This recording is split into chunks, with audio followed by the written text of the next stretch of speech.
Sa Hindi mo mga talaga sumusuporta yan po sa amin ma-appreciate. at lalo Kahit na din po gaano sa magaling mga magsalita, nanonood kahit po gaano sa aming ka-comforted, wala podcast. talaga. Kasi wala sa Welcome na kanya yung welcome po ano mo, kayo eh, sa aming wala sa kanya yung farm vision mo, eh. to Wala Respetado sa kanya yung Family and Ofo tinatawag application nating po. presence, hindi mo siya Welcome na maramdaman. welcome po kayo. Pwede po Nagiging kayong nandiyan lang mag-join siya and for the pa-members na din po benefit sa na amin yung may gusto pong kausap sumali. ka. For the Thank you benefit na may po. kausap ka. Pero kapag binaba mo ang telepono, guys, na wala na yung kausap mo, bumabalik ka sa dati.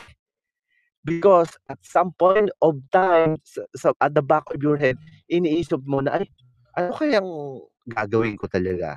Fully move on ba ako, maghanap ako ng bago, or balikan ko yung nakaraan?" Yan talaga ang umiikot sa'tin, kaya napakahirap mo yang ma-appreciate. Now, when it comes naman dun sa sinasabi mo na kaya siya nawala, totally siyang mawawala ang lalaki. Guys, ganito yan, to all the 10 million listeners out there sa baba, ganito kasi yan. Oh, Miss Bea, next ka, Miss Bea. Sorry, hindi ko nakita. Miss Bea will next. Ganito kasi yan, eh. Ang duration lang ng usapan, for me, based on experience, 30 to 60 days lang nakausap mo yung tao.